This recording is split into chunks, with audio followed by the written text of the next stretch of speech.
An ass-kisser looks like a friend just as a wolf looks like a dog. Be careful not to admit hungry wolves into your home instead of guard dogs. Epictetus, the great Stoic philosopher, said to associate with those who uplift you, individuals whose presence brings out your best qualities. You've probably heard the saying that you are the average of the 5 people you spend most of your time with. Well, today let's explore this idea through a Stoic lens. We'll discuss the 8 types of people that can hinder your progress in Stoic philosophy and why it's crucial to reconsider your friendships with them. Before we begin, I would appreciate it if you liked the video to help me continue spreading Stoic philosophy. If you're not subscribed, I recommend subscribing and turning on the bell so you don't miss any videos. Let's get to the video. Types of people to be avoided. The first one, the whiner. Who hasn't had that acquaintance who seems to find a problem in everything, right? It can be a friend, a relative, or even someone from work, always ready to unload dissatisfaction into the air, as if it were a life mission. The question is, can you simply ignore them? Well, in theory, it seems easy, but in practice, it's like trying to cover the sun with a sieve. Constant exposure to so much negativity is like a persistent drip, slowly draining our emotional energy.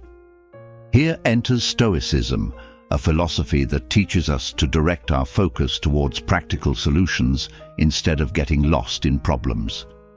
Just imagine working on a project with someone who is practically a walking encyclopedia of complaints. Every meeting turns into a marathon of discouragement with no room for constructive dialogue. The impact on the team's morale is like a domino effect, and the tendency is for you to feel increasingly disheartened, not only with the project, but with life in general. But how does Stoicism come into play in this story to help us deal with these masters of pessimism? There are several strategies we can adopt. First, try to limit your exposure to this person as much as possible. If you can't avoid it because, let's say, it's an inseparable relative or colleague, your second option is to create a mental shield. Treat their complaints as a passing storm, intense and disturbing, but ultimately temporary, and unable to shake the unshakable mountain that is your inner peace. The third option is to transform the conversation, steer the discussion towards practical solutions, or shift the focus to something more constructive. As the philosopher Marcus Aurelius would say, you have power over your mind, not external events. Realize this, and you will find strength. This Stoic gem is a reminder that we must protect our mental peace as if it were a treasure, not allowing the negativity of chronic complainers to divert us from the path of resilience and virtue. To the skeptic, imagine yourself as an artist painting a canvas. Each stroke adds color, depth, and life to your vision. Enter the skeptic. They walk into your studio, look at your work, and immediately start criticizing it. Are you sure about this color? It doesn't look realistic. You know, most artists don't get anywhere. Their words are like strokes of grey paint that begin to fade your vibrant canvas.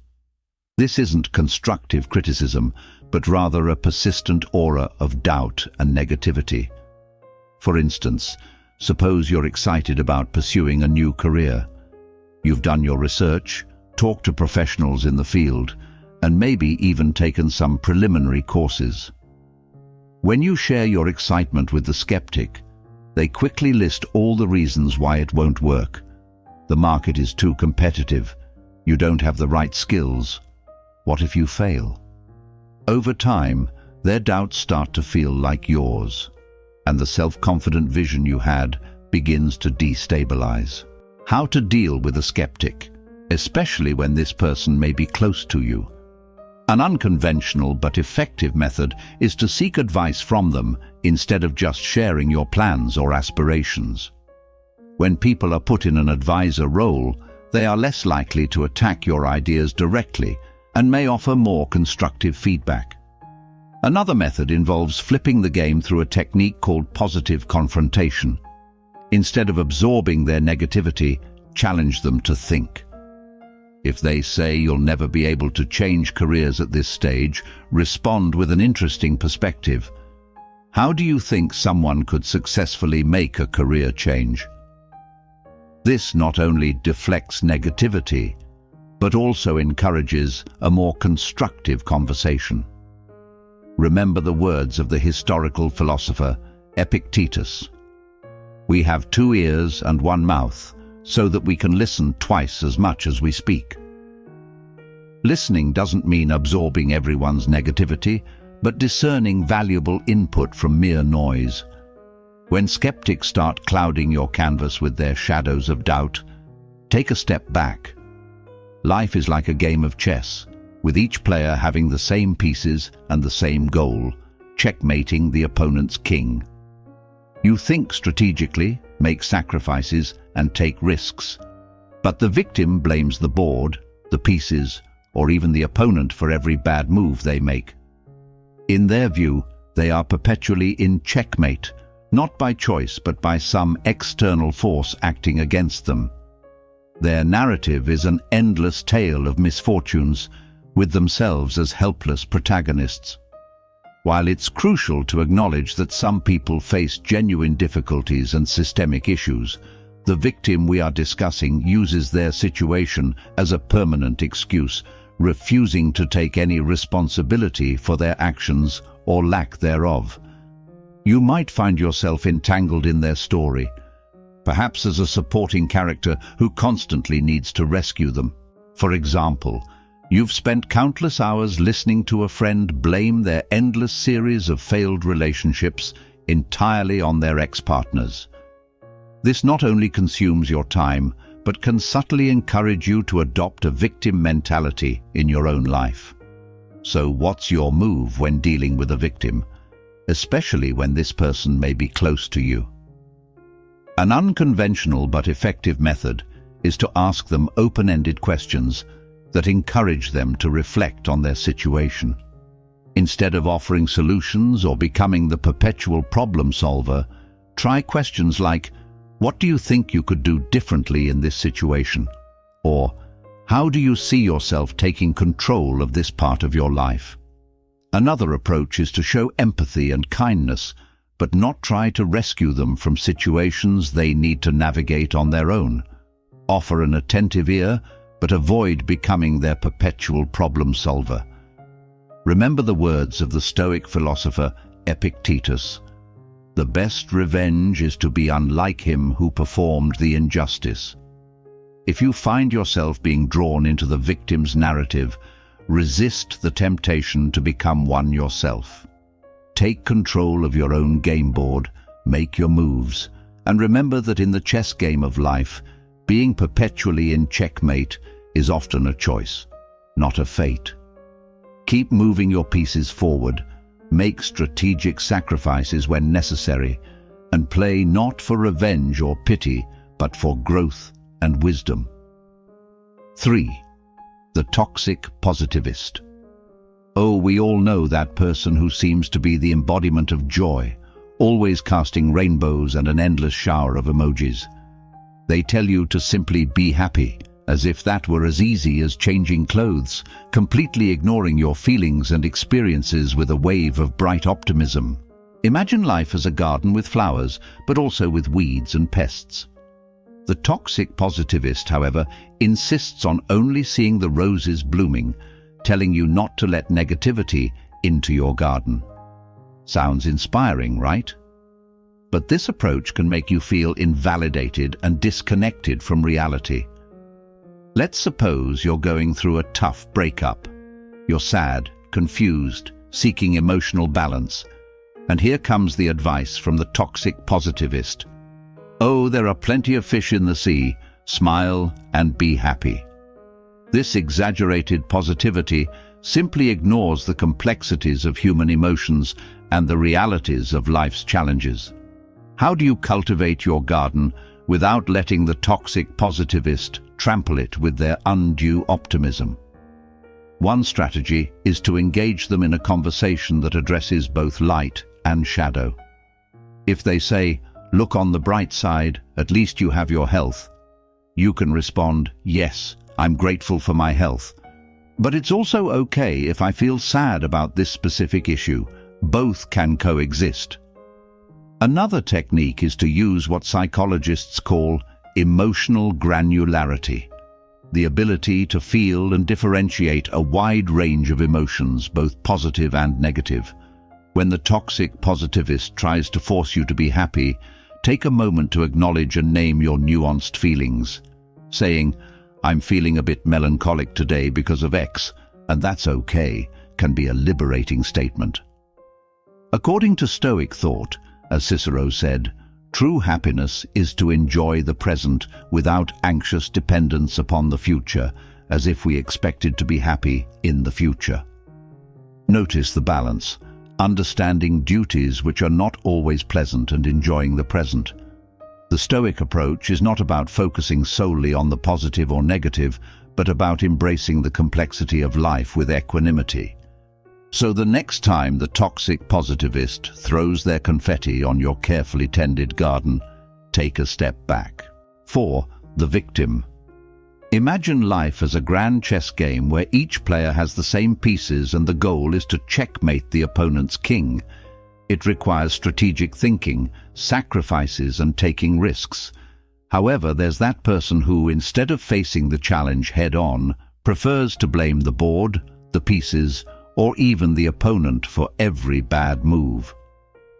In their view, they are perpetually in checkmate, not by choice, but by some external force conspiring against them. Their narrative is an endless tale of misfortunes, with themselves as helpless protagonists.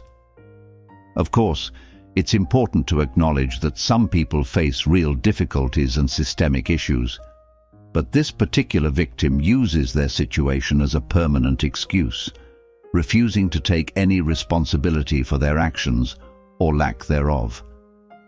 Perhaps you find yourself in the midst of this story, maybe as a supporting character who constantly needs to rescue them. You've spent endless hours listening to a friend blame all their ex-partners for failed relationships. This not only consumes your time, but can subtly influence you to adopt a victim mentality in your own life. So what's your move when dealing with a victim, especially when they are close to you? An unconventional but effective approach is to ask open-ended questions that encourage them to reflect on their situation. Instead of offering solutions or becoming the perpetual problem solver, questions like, "What do you think you could do differently in this situation?" Or, "How do you see yourself taking control of this part of your life?" can be a starting point. Another strategy is to show empathy and kindness, but without trying to rescue them from situations they need to face on their own. Offer an attentive ear, but avoid becoming the savior of their problems. Remember the wise words of the Stoic philosopher Epictetus: "The best revenge is to be unlike him who performed the injustice." If you feel you're being drawn into the victim's narrative, resist the temptation to become one yourself. Take control of your own chess game, make strategic moves, and remember that on the chessboard of life, being perpetually in checkmate is often a choice, not a fate. Keep moving your pieces forward, make strategic sacrifices when necessary, and play not for revenge or pity, but for growth. 5. The manipulator. Imagine your life as a screenplay. You are the main character and have an idea of how your story should unfold, where the plot twists are, who your allies and mentors are, and what your final act looks like. Then comes the manipulator, the shadowy producer who subtly rewrites your script without you realizing it, until the day you realize your story has gone off the rails. The manipulator is skilled in the art of emotional or psychological maneuvering. They can use flattery, guilt, or even deception to steer you in a direction that benefits them. Perhaps you have a friend who always manages to get you to pay for dinner, saying something like, "You know, I'm going through a tough month, and you're so successful that it wouldn't make much of a difference to you. but it would make my day better. Over time, you realize that your generosity is being exploited, but confronting them is uncomfortable because they framed it as a favor to a needy friend. Dealing with a manipulator can be tricky. One method to counter their tactics is what some experts call agree and disagree. This technique involves agreeing with any truth in the manipulator's statements, but refusing to be swayed by emotional coercion. If they say, "You're so successful that you should pay for dinner," you can respond, "You're right that I've been doing well, but let's split the bill as we usually do." Another approach is to establish clear boundaries and enforce them. If the manipulator wants you to lend money or commit to tasks you're not comfortable with, learn to assertively say no. Maintain a calm tone and clear words. You can say, "I can't lend money, but I'm here to offer support." While the cast may include a variety of characters, the journey of the protagonist, your journey, should always be guided by your own values and decisions. Claim your script and don't allow anyone to manipulate the narrative of your life. 6. The Time Vampire. Imagine your day-to-day life as an engaging melody, a meticulously crafted symphony. Each element, like a tuned instrument, represents a task or commitment that, when woven together, forms a harmonious balance. However, in the plot of this performance emerges the figure of the time vampire, an off-key conductor bringing chaos to your routine. How to face this time vampire who persistently insists on being part of your life.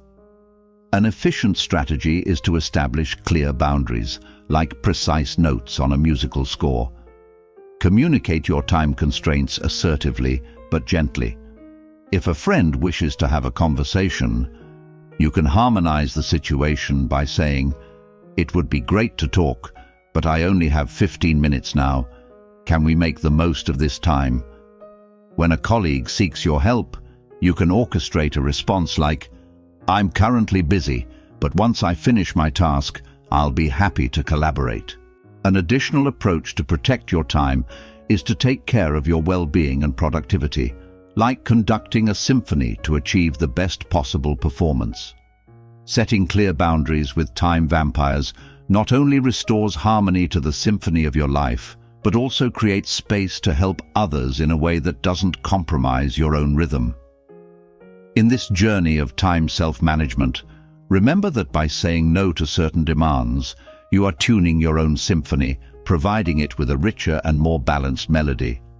After all, by protecting your time, you become the conductor of your own narrative, leading it in a captivating and impactful way. 7. The Uninterested. Imagine yourself navigating an ocean of relationships where some vessels carry the precious cargo of mutual interest, while others seem to be empty hulls, indifferent to the emotional currents around them. This person, displaying a lack of genuine interest, is like one of those empty vessels, rarely sailing through the sea of your concerns, achievements, and emotions. Encountering someone who fits this profile repeatedly is like facing a tide of unbalanced relationships. How to deal with this situation? Just as an assertive captain commands their ship, assertive communication becomes your compass. Expressing your feelings becomes crucial, like hoisting sails in the direction of mutual understanding. Communicate assertively, describing how you feel in the face of this sea of indifference, and pointing out the impact of this behavior on the waters of the relationship ship. "I would like to share more about my life, but I feel there is a lack of genuine interest. This makes me feel undervalued and creates an imbalance in our relationship." However, just as the sea does not always respond to the captain's command, be prepared to accept that some people may resist the currents of change. Some vessels may remain anchored in their own waters, indifferent to the need for deeper dialogue. While navigating in these emotional waters, remember that just as we choose the routes of our travels, we can also choose the relationships we cultivate. Be mindful of the balance between giving and receiving, seeking those who are willing to explore the seas of life together, building a genuine and balanced bond. Thank you for your presence and encouragement throughout this journey. Friends, join us on our journey of self-discovery and growth through Stoicism. Let us know in the comments how Stoicism has been helping in your life. Subscribe now to learn how to find serenity and inner strength amidst life's challenges.